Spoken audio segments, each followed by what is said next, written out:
Hey guys, I planned to have this video up earlier this week, but I didn't like how the original video came out, so I'm recording this again. Before I dive into this game, I will not be going over any spoilers, and if you watch any trailers for this game, you're bound to see them completely out of context anyway. But that being said, I finally finished my playthrough of Live Alive and I loved it. It's probably one of my favorite JRPGs now, although I do have a few nitpicks about the game that I'll get into over the course of this video. For those of you who may be unaware, Live Alive is a game that originally released in 1994 on the Super Famicom. Holy shit, I'm old. It was never released outside of Japan until the HD 2D remake that's now on Switch, PC, and PlayStation. I had some exposure to it when I was emulating JRPGs with fan translations back in the early 2000s. I've played the original, but only for about 2 chapters, and I think I probably got distracted with getting a PS2 at that point, so I didn't get to finish it. Honestly, I'm still shocked that Square had reached into their back catalog and decided to remake the game. Never really thought that would ever happen, but here we are, and I'm really glad that they did. It looks great in HD 2D, and I would argue that the new visuals are a complete improvement over the original game. The new music is also just as good as the original soundtrack, which is pretty great. The game feels honest. It feels like it has soul, feels like the development team knew what they wanted to do, and they made a great game that was set out on delivering a worthwhile and memorable experience that is almost, I'll elaborate later, pure fun until the end. They treated this game with the same respect that they gave to the Trials of Mana remake, which never in my days did I ever expect that to get remade. That is a game that is near and dear to my heart. It's the very first fan translation I ever remember playing as a kid on an emulator. It never made it to the US. It never made it to the EU, to the UK, none of that. And I'm really glad that they remade it because it is everything I could have ever wanted. And I know some people rag on the game because it plays like an old game from the 90s, and it's like, well, it's a remake. What else did you expect? As it should play like a game from that era. And there's plenty of quality of life improvements in it anyways. But that video isn't about Trials of Mana. As much as I want to talk about that game, this video is about Live Alive. I just think that Square treating Live Alive with the same level of care is as equally as amazing as getting that Trials of Mana remake. So I'm very grateful that we have the Live Alive remake, and I really hope we do see more of these kinds of remakes, particularly around Super Nintendo Final Fantasy games. Live Alive is divided up into a total of 9 chapters, the final 2 being a culmination of the 7 chapters you play through. Each chapter is focused on a main character of a given time period, telling their respective story until the end of their chapter. Each chapter plays differently and may offer unique mechanics as well up until the penultimate chapter. So to give you an idea of what these chapters consist of, I'll go over each and what I thought of them. You can choose to play the chapters in any order you want, and there is no specific order anyone has to play in, as the stories are contained to their chapters, and there's really no right or wrong way to approach these chapters. Personally, I like the idea of working my way up from the beginning of mankind up until the future, so I decided to try and play the chapters in what I thought was a chronological order. First chapter I played was the prehistoric chapter, which was quite combat heavy, and honestly I had some difficulty with it due to how hard the monsters hit, especially in groups. The MC is a boy named Pogo, and alongside his friend Gori, an ape, I think, you're tasked by the elder of your tribe to go hunt for food. The story gradually intensifies as they discover the dangers of the world outside of their village.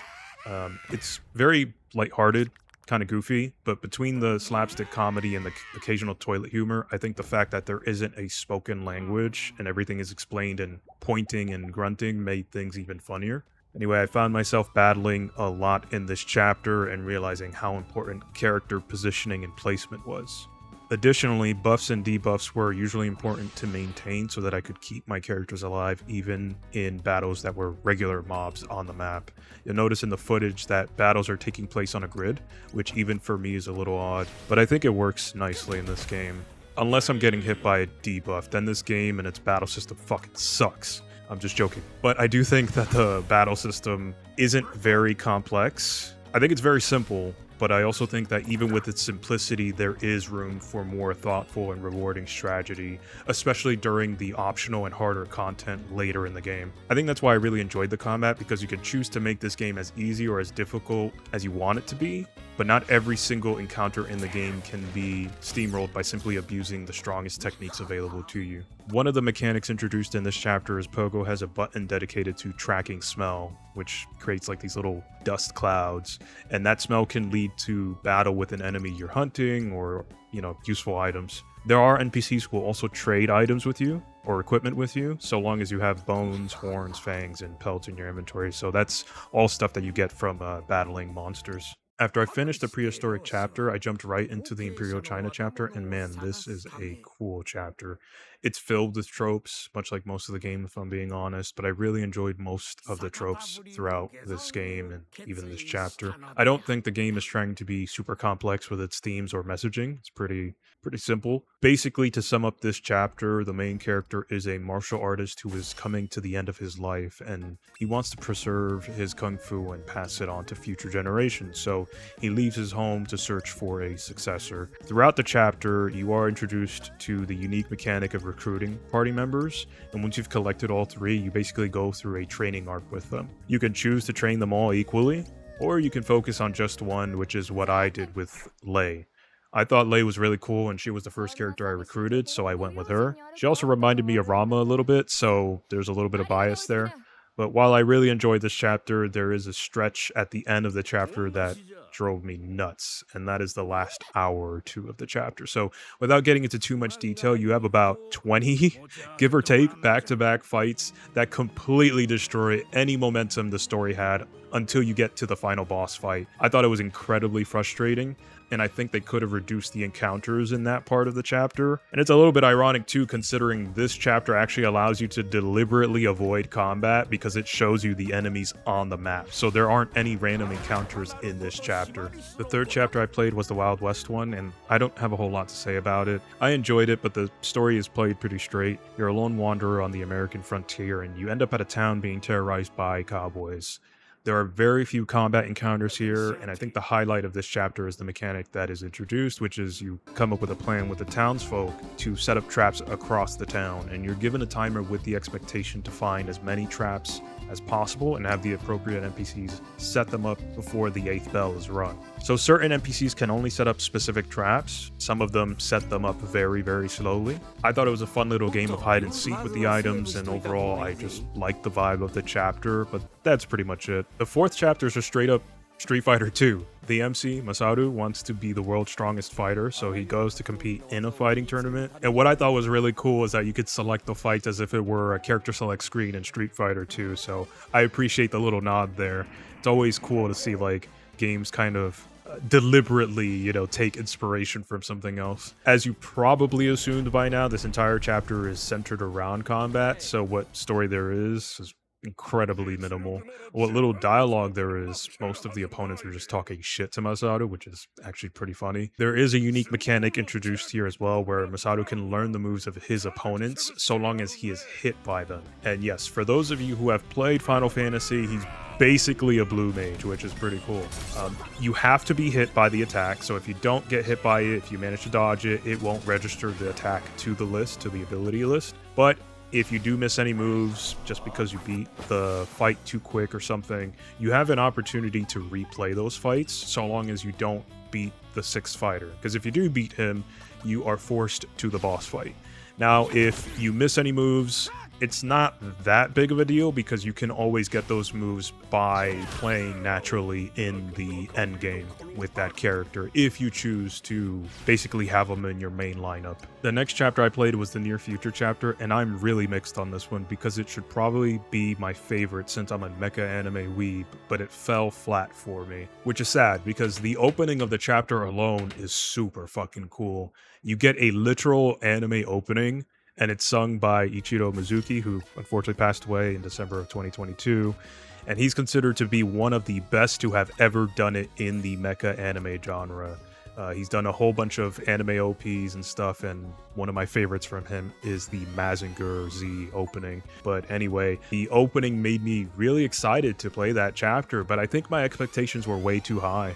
So once you're given control of the MC, Akira, you learn that he has a button dedicated to reading the minds of NPCs, and in most cases reading their thoughts is pretty funny, and that's the prevailing mechanic throughout the chapter. However, I have to stress I really did not enjoy having to figure out how to progress at certain points in the story, because even after backtracking and speaking to or reading the minds of certain NPCs, I found myself lost a number of times. I also didn't like the overworld. It gave off the impression that this chapter would be pretty sizable in content, but that was not the case. Everything just felt like a big waste of space, if I'm being honest. You can access multiple areas, but only after you have progressed further into the chapter, and even when you do, there isn't much to discover, or those areas are empty and are only meant to progress the story. The combat encounters are mostly random here, with a few forced unavoidable ones, but I didn't really enjoy them. I'd normally get stuck in an encounter with 8 or more enemies, and I don't think the characters you have for this chapter are strong enough to consistently defeat the leader in the encounter. I should point out that this combat mechanic is only in select chapters, but basically you want to prioritize any enemy that has a flag icon next to them. Once the enemy leader has been defeated, every enemy on the field will be overpowered and you will clear the battle instantly, which is pretty cool. But the problem, in Akida's case, is that the techniques he has are not good enough. Half of them are AoEs, but nowhere near strong enough to completely dominate a leader, so oftentimes I found myself clearing out the whole battlefield anyway. His single target attacks aren't particularly strong until the end game and have no range whatsoever, so you have to settle for the AoEs most of the time anyway, in my experience. At least the final battle was kinda cool, I guess, but yeah, that's about it for that chapter. This next chapter is probably going to be super polarizing to anyone playing the game, because it's entirely a story with only one mandatory battle. There is an optional minigame with a series of battles, which I thought was pretty cool, and I played it.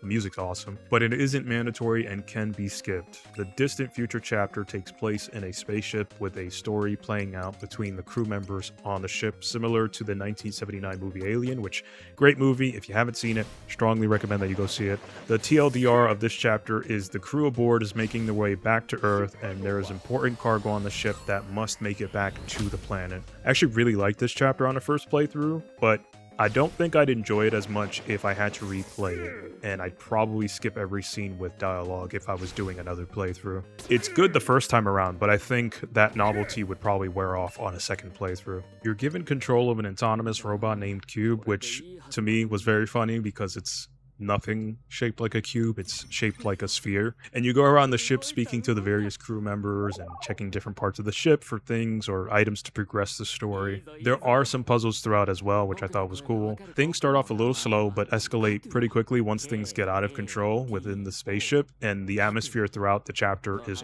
awesome afterwards. It totally changes. So I'm honestly surprised I really enjoyed the chapter as much as I did, despite there being an almost complete absence of combat.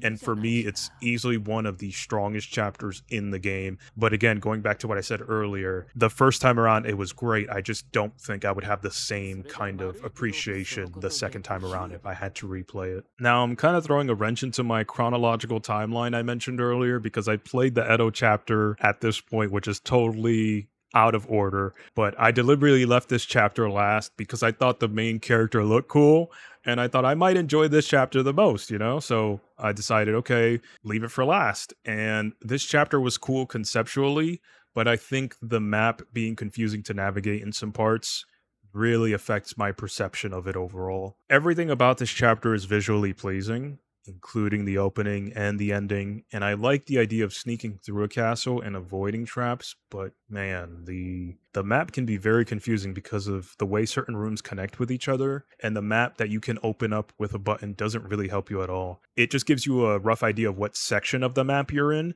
but you can't actually see which room connects to which, and so you often have to memorize different paths, especially because there's a lot of backtracking if you want to clear the chapter completely and not miss any of the content. If I'm being honest, I'd recommend anyone playing the game to use a guide for this portion if you care for missables, including the optional super boss. As you progress through this chapter, you can choose to engage in combat or avoid it. I took the stealth route. I really like stealth in games, so I couldn't be bothered to do combat in such a complex map anyway.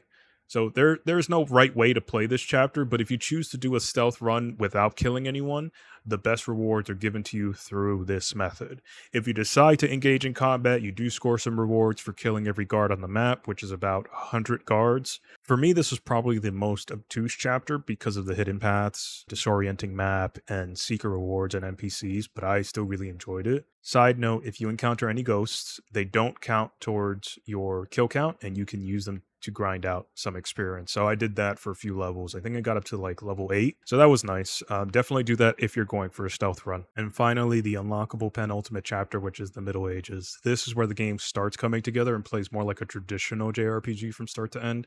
It's a very typical coming of age story, and the main character is a knight who has to save his bride from the Lord of Dark. Ooh. And he suddenly comes back after like decades of being dead or whatever, and he kidnaps her, flies off to a lair somewhere in an evil looking mountain, and you can tell how obviously trope filled this story is just by how I'm explaining the first 20 minutes of it. But trust me, as boring or cool, depending on how you look at it, as that sounds, the story does evolve with the introduction of other characters. So as you progress through the story and you add them to your party, they make this journey so much more meaningful and interesting. By the end of the chapter, I was completely caught off guard and amazed at what Square had done. I don't think many JRPGs during that time period, when the Super Nintendo was out, I don't think they were doing anything what Live Alive did in that particular chapter, and I loved every bit of it. It's fucking peak, and it gets even better in the final chapter. Once you've cleared the Middle Ages chapter, you've unlocked the final chapter, and it can play out one of two ways. The first method is to intentionally achieve a bad ending for the main characters, and it took me about 30 minutes to do that. It was kind of cool. The second method is to play it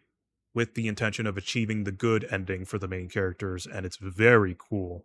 All the characters from the previous chapters are transported to that timeline you're currently in, and you can optionally choose to recruit a select few of them or all of them. Some of them have weird recruiting conditions, but most of them are straightforward so long as you take an interest in exploring the map. This is pretty much the end game, so you can tackle a bunch of optional dungeons here before you fight the final boss. You can do some grinding. I don't think you really need to grind a whole lot. Personally, on average, my characters were probably around level 20 by the time I fought the final boss, so you don't have to max them out and make them hit level 30, and it kind of is diminishing returns because of the equipment that you do get from the optional dungeons. In fact, I would strongly recommend doing the optional dungeons. You don't have to do them all, but you should for the 4 characters you intend on bringing to the final boss fight. The optional dungeons contain ultimate weapons for each character, and these are going to be more meaningful to them than grinding out levels, as the ultimate weapons grant enormous stat boosts. They also grant an additional ability to your characters. The other piece of advice I give is make sure you have the best equipment you can get, and you'll be fine. Anyway, I really liked the optional dungeons, save for one that I thought was pretty boring and annoying, and that one involved keys. You'll know it if you play it, but in my opinion, Cube has the best one. It is a puzzle dungeon. I really enjoyed it. I think I'm biased because I like puzzles, so I really like that optional dungeon. But be careful when you're in those optional dungeons, because some of them have crazy strong super bosses that you sometimes can't avoid. So make sure you're saving constantly when you're in those areas, because you don't want to get stuck in a fight that you can't flee from. I wish I could talk more about certain boss fights or even the last 2 chapters, but those are the best parts of the game and I wouldn't want to spoil them for anyone. There are 2 things I'd like people to keep in mind. Number 1, if you're a player like me who enjoys really cool music in JRPGs, you're going to get a lot of that here. There's a lot of that thanks to Shimomura and her usage of leitmotifs throughout the game, and I love leitmotifs myself. And number 2, if you hoard items until the end, this is one of those rare games that will force you to use those items. I have a tendency to hoard all the items, and I say to myself, oh, well, what if I need these later? What if they're important for something later? Blah, blah, blah, blah. I did the same thing here, and my God, I needed those items. I needed to heal a lot in the final chapter. I didn't realize just how bad it was going to get. So if you have certain characters in your party, it's fine. But if you don't have those certain characters in your party, it's not so fine. So you want to have that stash of extra healing items for the end, especially if you're going to be tackling the optional bosses. Something to be aware of is that the items that you collect in previous chapters will carry over to the final chapter. So the exception to that are key items, but if you have a bunch of healing items, items and you don't really use them in those chapters, they will carry over to the final chapter, which was a saving grace for me because otherwise I was going to be fucked. All that being said, Live Alive is a game I consider to be a love letter to JRPGs, but it's such a difficult game for me to recommend because this game is expecting the player to be open to a lot of the experimentation that it does. And the biggest payoff is in the final 2 chapters where everything comes together so perfectly. So I understand that a lot of people are probably going to be turned off by that. I can strongly recommend the game, but I think for the casual JRPG player, it's probably going to be a hard sell. I love what this game has done, even for all of its bad qualities, and I think anyone who enjoys a JRPG should play this game, but it's not going to hit the mark for everyone. And in my opinion, if you do play this game and reach the end, at worst, you may have experienced a 20 to 30 hour game that you don't hold much value in and thought was maybe average or not very good. But at best, you'll have experienced one of the strangest and occasionally flawed but incredible games from an era of gaming that was not only one of Square's golden eras, but an era where video games delivered an authentic and complete experience. So Live Alive is a game that feels like it's not afraid to try new things, establishes its own identity and owns it, and is confident in delivering one of the most relatable, even if fairly simple, stories to the human experience by the final chapter. There's a lot to like about the game. There's maybe a bit to dislike about the game. And despite all my nitpicks, my complaints, I really enjoyed it. I love this game. I'm really grateful for Square remaking it. I'm grateful that I got to play it. I'm kind of upset at myself for not playing it so long ago, the fan translation, but I finally done it. And it's a good reminder that video games can still be good, are still good. You just have to find the right ones. And, like I said before, there are people who are down on this game, and I totally understand their criticisms, even if some of them may be a little bit unfounded. At the end of the day, everyone has their own opinions, and this is gonna hit for some and not hit for others, and that's fine. I just hope that it doesn't discourage Square from trying new things and trying weird and wacky things like this. Maybe rein it in a little bit if they do like a Live Alive 2, which would be really cool. Maybe rein it in a little bit, fine-tune some things that I would like to see better, but overall, I really enjoyed it. And I can see why Octopath Traveler took inspiration from this game, but in my opinion, as much as I enjoyed Octopath Traveler, Live Alive is better than Octopath Traveler. I'm gonna just say it. Now, Octopath Traveler 2, I'm actually playing that game right now. I've got a few hours in, and so far, I've been very impressed with all the improvements to that game, so I'm looking forward to eventually talking about this game on this channel as well. But for now, I will leave it here. I've got to edit this video and whatnot. If you've watched this video until the end, I really appreciate it. Thank you. If you have any opinions, comments, leave them down in the comments, obviously, and feel free to like the video and maybe subscribe if you're interested in hearing more of whatever I have to say. I mean, honestly, I'm just playing video games and talking about them. I really like talking about video games. It's really hard to do in this climate because it just feels like everything is very volatile and there's no room for meaningful discussion. It's just like, your game fucking sucks and this game is better and blah, blah, blah. He says, dude, I don't care. I just want to talk about the things I enjoy with people, like-minded people who also like these things. But anyways, let me get off my high horse. Thanks again. That's all I got. See ya.